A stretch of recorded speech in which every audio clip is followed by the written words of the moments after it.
സംസ്ഥാനത്തുടനീളം കനത്ത മഴ തുടരുകയാണ്. വയനാട്ടിലെ കൽപ്പറ്റ ബൈപ്പാസിൽ ഇന്ന് രാവിലെ മുതൽ മലവെള്ളപ്പാച്ചിലുണ്ടായി. മലമുകളിൽ ഉരുൾപൊട്ടിയോ എന്ന് നാട്ടുകാർ സംശയിക്കുന്നു. കൊട്ടിയൂർ മാനന്തവാടി പാൽച്ചുരം റോഡിൽ മണ്ണിടിഞ്ഞു വീണ് ഗതാഗതം ഭാഗികമായി തടസ്സപ്പെട്ടു. 4 ദിവസം കൂടി മഴ തുടരുമെന്നാണ് കാലാവസ്ഥാ നിരീക്ഷണ കേന്ദ്രം അറിയിക്കുന്നത്. മലപ്പുറം, കോഴിക്കോട്, വയനാട്, കണ്ണൂർ, കാസർഗോഡ് ജില്ലകളിൽ ഇന്ന് ഓറഞ്ച് അലർട്ട് പ്രഖ്യാപിച്ചു. 8 ജില്ലകളിലെ വിദ്യാഭ്യാസ സ്ഥാപനങ്ങൾക്ക് ജില്ലാ ഭരണകൂടം അവധി പ്രഖ്യാപിച്ചു. വയനാട്ടിൽ നിന്ന് സുർജിത്ത് അയ്യപ്പത്ത്, കണ്ണൂരിൽ നിന്ന് സജോ ദേവസ്യ, ഇടുക്കിയിൽ നിന്ന് രാഹുൽ വിജയൻ, തിരുവനന്തപുരത്ത് നിന്ന് അഖിൽ ഷാ അൻസാർ, അതുപോലെ കൊച്ചിയിൽ നിന്ന് ശ്രീകാന്ത്, കോഴിക്കോട് നിന്ന് ദീപക് തർമ്മടം എന്നിവർ ചേരുന്നു. ആദ്യം സുർജിത്ത് അയ്യപ്പത്തിലേക്ക്. Surjith, good morning. Good morning to all of you. എല്ലാവരും ഉണ്ടല്ലോ, സന്തോഷം നിങ്ങളെയൊക്കെ കണ്ടപ്പം. സുർജിത്തെ പറയൂ, വയനാട്ടിൽ എന്താണ് സംഭവിച്ചത്? ഉരുൾപൊട്ടലാണോ എന്ന് സ്ഥിരീകരിച്ചോ?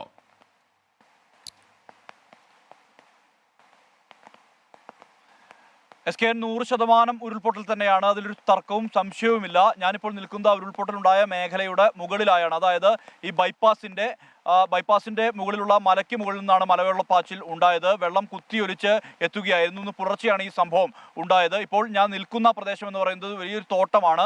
മുകളിൽ തോട്ടം മേഖലയാണ്. ആ തോട്ടം മേഖലയിൽ നിന്ന് ഈ ഉരുകുത്തി ഒലിച്ച ആ ഒരു കാഴ്ചയാണ് ഇപ്പോൾ നമുക്ക് കാണാൻ കഴിയുന്നത്. ഇവിടെയെല്ലാം തന്നെ പുല്ലെല്ലാം തന്നെ അമങ്ങിയ നിലയിലാണ് കാണുന്നത്. കാരണം അത്രമാത്രം വെള്ളത്തിന്റെ ഒരു പ്രവാഹം ഇവിടെ ഉണ്ടായിട്ടുണ്ട് എന്നുള്ളത് വ്യക്തമാകുന്ന ദൃശ്യമാണ് ഇപ്പോൾ നമുക്ക് കാണിക്കാൻ കഴിയുന്നത്. ഇത് തൊട്ട് മുകളിലുള്ള തോട്ടമാണ്. ഇവിടെ നിന്നുമാണ് വെള്ളം ഉരുൾപൊട്ടി ഒലിച്ച് ഇവിടേക്ക് താഴേക്ക് പതിച്ചത് എന്നുള്ളതാണ് നമുക്ക് കാണാൻ കഴിയുന്നത്. തൊട്ട് താഴെ വലിയ വെള്ളച്ചാട്ടം രൂപം കൊണ്ടിട്ടുണ്ട്. ആ വെള്ളം നേരെ കുത്തിയൊലിക്കുന്നത് കൽപ്പറ്റ ബൈപ്പാസിലേക്കാണ്. എന്തായാലും ഇതിന് മുകളിൽ ഇങ്ങനെ ഇവിടെ തൊട്ട് താഴെ ഒരു തടാകം രൂപപ്പെട്ടിട്ടുണ്ട്. ഇവിടെ ഇങ്ങനെ ഒരു നീരൊഴുക്ക് നേരത്തെ ഉണ്ടായിരുന്നില്ല. ഇത്ര ശക്തമായ രീതിയിലുള്ള നീരൊഴുക്ക് ഇവിടെ ഉണ്ടായിരുന്നില്ല എന്നുള്ളത് തന്നെയാണ് ഈ പ്രദേശത്തുള്ള ആളുകളെല്ലാം തന്നെ പറയുന്നത്. വലിയ കല്ലും മണ്ണും എല്ലാം തന്നെ കുത്തിയൊലിച്ച് എത്തുകയായിരുന്നു. താഴെ ഒരു തടാകം രൂപപ്പെട്ടത് നമുക്ക് കാണിക്കാൻ കഴിയും. തൊട്ട് താഴെ ഒരു തടാകമുണ്ട്.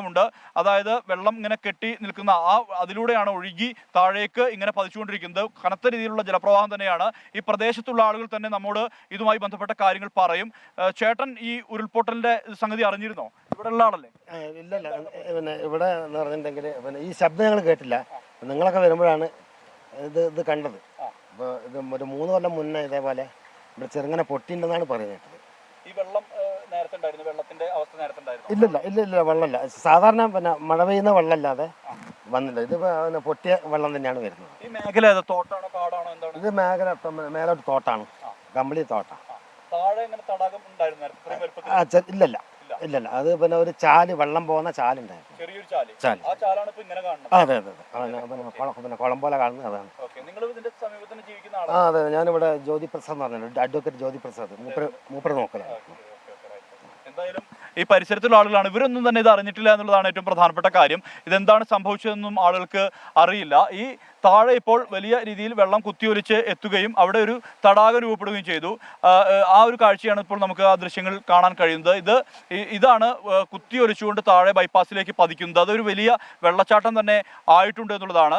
ഇന്ന് പുലർച്ചെ ഈ സംഭവം ഉണ്ടാകുമ്പോൾ അതിനുശേഷം പോലീസും ഫയർഫോഴ്സും എല്ലാം തന്നെ സ്ഥലത്തെത്തി. വലിയ കൂറ്റൻ പാറകൾ ഉണ്ടായിരുന്നു. ആ പാറകളെല്ലാം തന്നെ മാറ്റി. ഇപ്പോൾ ചിതറിക്കിടക്കുന്നത് ചെറിയ പാറകൾ മാത്രമാണ്. റോഡരികിലെല്ലാം തന്നെ ചിതറി കിടക്കുന്നത്. എന്തായാലും ഒരു ഭയാനകമായ അനുഭവം കൽപ്പറ്റ നഗരത്തിൽ തന്നെ ഉണ്ടാവുകയാണ് എന്നുള്ളതാണ്.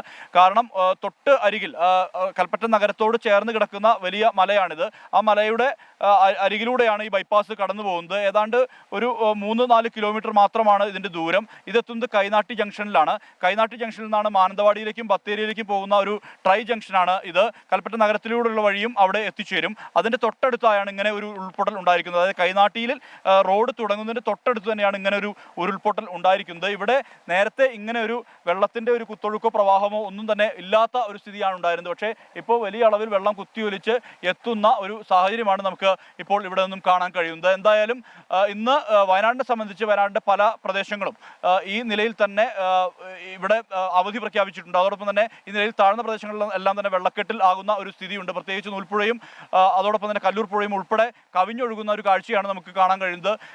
ഈ നഗരത്തിൽ തന്നെ ഉണ്ടായ ഇങ്ങനെ ഒരു സംഭവം അത് വലിയ രീതിയിലുള്ള ആശങ്ക ആളുകൾക്കിടയിൽ ഉണ്ട് എന്നുള്ളതാണ്. പക്ഷേ പോലീസും മറ്റ് സംവിധാനങ്ങളും എല്ലാം തന്നെ ഇവിടേക്ക് എത്തി കൃത്യമായ രീതിയിൽ തന്നെ ഇവിടെ നിന്ന് കല്ല് മാറ്റുന്നത് ഉൾപ്പെടെയുള്ള നടപടികൾ സ്വീകരിച്ചിട്ടുണ്ട് എന്നുള്ളതാണ് SKN പറയാനുള്ളത്. ഓക്കെ, സുർജിത്ത് അയ്യപ്പത്ത് ആണ് നമുക്കൊപ്പം ചേർന്നത്. കൽപ്പറ്റയ്ക്ക് സമീപം റോഡിലേക്ക് ജലപാതം പോലെ വെള്ളമൊഴുകുന്നു എന്നാണ് റിപ്പോർട്ട് ചെയ്യുന്നത്. ഇത് ഉരുൾപൊട്ടലാണോ, മലമുടിയിലുണ്ടായ ഉരുൾപൊട്ടലാണോ എന്ന് സംശയം നാട്ടുകാർ രേഖപ്പെടുത്തുമെന്ന് സുർജിത്ത് അയ്യപ്പത്ത് റിപ്പോർട്ട് ചെയ്യുന്നു. എന്തായാലും അതുവഴി യാത്ര ചെയ്യുന്ന ആളുകൾ കൂടുതൽ ശ്രദ്ധിക്കണം.